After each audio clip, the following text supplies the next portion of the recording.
I just moved here in April. I could have moved anywhere, but I chose this area.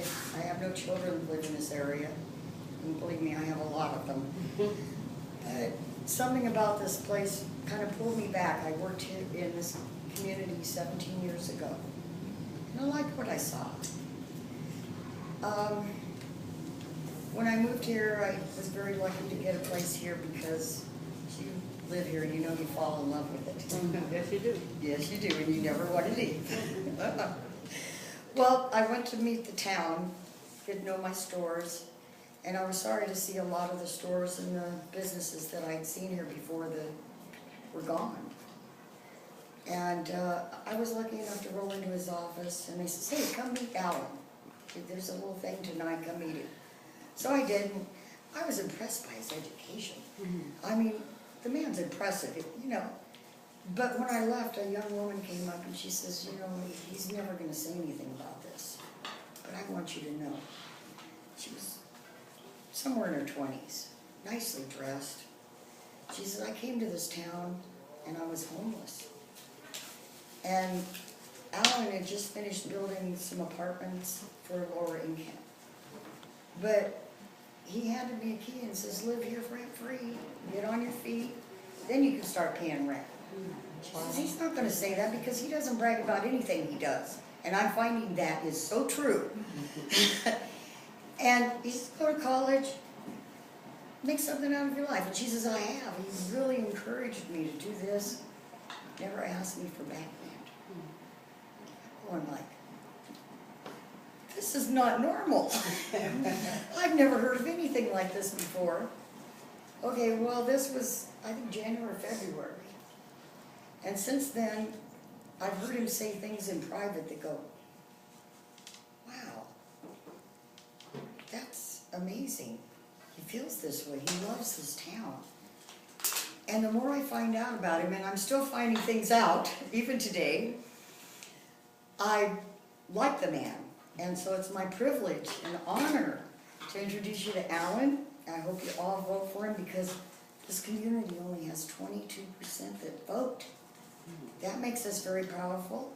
And yesterday he told me about 40% that are looking for jobs and don't have them. And he's opening things up, and he wants downtown to become healthy and vibrant and wonderful and safe to go there tonight. I know. Uptown. Uptown. Okay, well, I'm a downtown girl. What can I say? I will learn. You guys teach me. I'm glad I'm your neighbor, and I hope I'll be a good one to all of you. And Alan, you are the man to answer questions because I'm really proud to. I'm glad I know you and all of you. Let me just say, first of all, thank you for allowing me here in your community. Also, this is my community as well because I'm born and raised here. But I want to say also thank you to Mary for helping Carla, you guys. You guys circulated the information and got people here. You know, I know sometimes it's easier to do when you have free food. However, you know, I mean, what's going on now in our community is it's really shameful. And what I mean by that is that this community doesn't have the kinds of grocery stores that I remember as a kid, where we could walk to the grocery stores and buy fresh fruits, vegetables, meats. Not only do we not have the kinds of retail that we had when I was a kid, but we don't have the jobs here. So if you don't have the places where you can go and shop, and you don't have the jobs, what are the young people to do? You know, we would love for everybody to go to college and get a big job, but unfortunately, not all people are going to go to college. And when, you know, I'm 48 years old, so when I was coming out of high school, there were some jobs around. But for my kids, they're not going to be any. I have 3 kids, 2 sons and a daughter. And so, you know, I mean, I think it's imperative because, as Carla mentioned, the unemployment rate for young people in our community, 18 25 to 27 is over 40%. And so if they're not going to school and they're not working, what do you think they're going to be doing? He's in trouble. You know, and so, I mean, it feeds off of itself.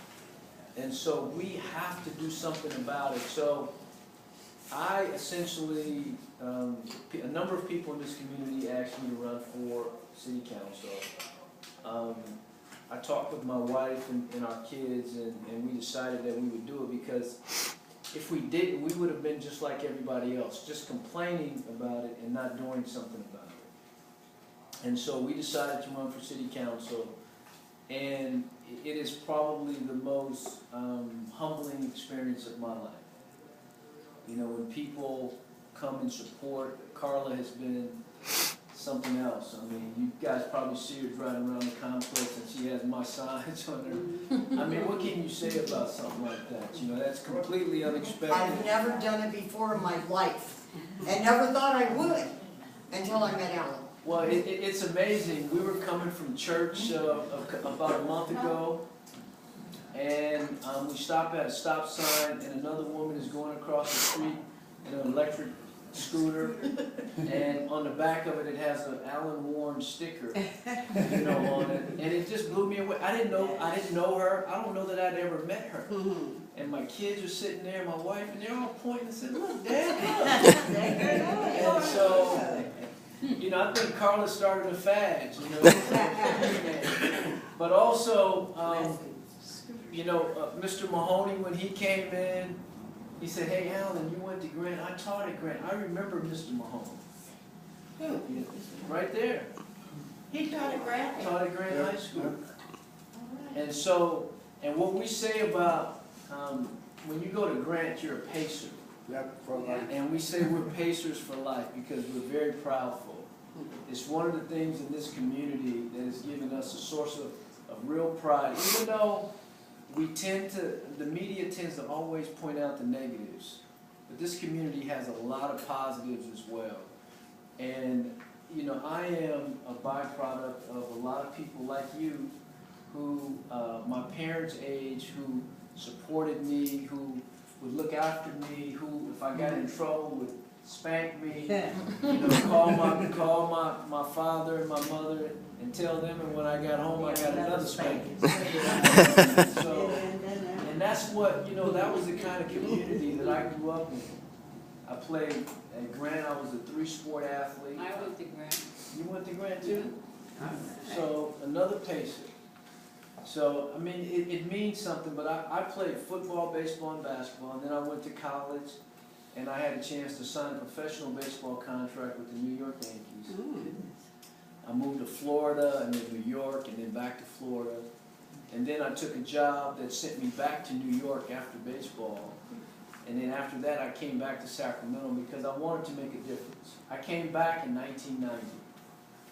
And some of you may or may not know, one of the things I did was my company built the Sacramento Urban League building up the street. The Urban League is a 3-story building right behind Grant High School. The reason I did that was... I've seen it. Yeah, if you go down that way, you can't help but see it. It's one of the biggest buildings over there. But in 1978, my father was hit by a drunk driver and killed right at that intersection. And so when I came back, I wanted to do something that was a different memory for me and my family there. So we brought the Urban League there. They help young people with GEDs, high school diplomas, teaches them about resume writing. It also is a source for technology training and a bunch of what we call trades work for people who may not go to college, or they may go later in life. But between the time they're out of high school, they need something productive to do that will help them transition. And so, so I've been involved in a lot of things in the community, in this community and out. The campaign, you know, politics is a very ugly business. It is unlike, you know, it's humbling, gratifying, but it's also, if people can't talk about issues and things that they've done and they're going to try to do, then they tend to talk about other people. I've elected to stay focused on what I can do for you and others in this community. And not even try to defend myself as much when people attack. You know, because I don't think that's important, you know. Everybody has their own personal lives, but I know what affects people in this community because I've been here. And I've invested my own money in this community, money that I made from baseball and my other career, and at what I've done in my professional career as a community builder, real estate. You have donated land to this community. I've done a lot of things, you know, Wasn't but... even gonna say anything. He's shy. Well, the thing that's important though is that you all have to, you all have a say in who gets elected, and you really have a say in what happens here. But in order for that to happen, you gotta be involved. You have to get involved, you have to decide who you're gonna elect, and then you gotta hold them accountable. We can't say, well, we don't have this, we don't have that, and yet nobody's doing anything about it. I mean, the reality is that this community belongs to all of us, and the city council seat belongs to you. It doesn't belong to me, should I be successful. And so, as a city council person, I am not looking for a job. It pays a salary that I'm going to donate back to the community, people in the community, Here, here. to hire young people. So this is not something that, you know, I'm just, you know, I need a place to go so I can collect a paycheck and try to, you know, live out the rest of my working career. That's not what this is about. So this is about improving our community for your kids, your grandkids, you know, people that we care about, and to really help this community back to the prominent place that it was some 40, 50 years ago. This was the most prominent, one of the most prominent parts of this whole region. This Del Paso Boulevard was the first street in the region to have street lights. The very first street. So this area is rich with history, and so, you know, part of this for me is really helping to bring back some of that prominence. So I think I've said basically all that, you know, that I plan to say. I'm happy to answer any questions, and then afterwards I'm going to go back home to my family, and my wife cooks Sunday dinner every Sunday, and so she's going to be a little angry at me because I'm not hungry now. I still have to go back, and I still need to go back, and I think we're going to have some guests over this evening as well. So, but I'm happy to answer any Do you questions. live in this community? I do. She looks. Excuse me. That was surprising. So I live in the Hagenwood area. I know where that is. Okay, so I from the 4th grade forward, that's where our family has had a home. Prior to that, I grew up off of Norwood Avenue, Norwood and Lindsay. Yeah, I know And where so that I've been is. here, I went to preschool, kindergarten, elementary school, junior high, and high school. And so I'm very familiar. And I'm raised in Northgate. I went all of them until Norty. I didn't go to Grant. I was on this side of the line. Well, see, and even Norty now, you know, we accept people from Norty at Grant now. Martin Luther King. Yeah. But all of your alumni association, they have a picture of you in Grant High School right now. All of the graduating class from Norty. In the Grant and Norty Alumni Center, which is on Grant campus, they have a picture of everybody that's graduated from Norty. So your picture is in there. Yes, sir.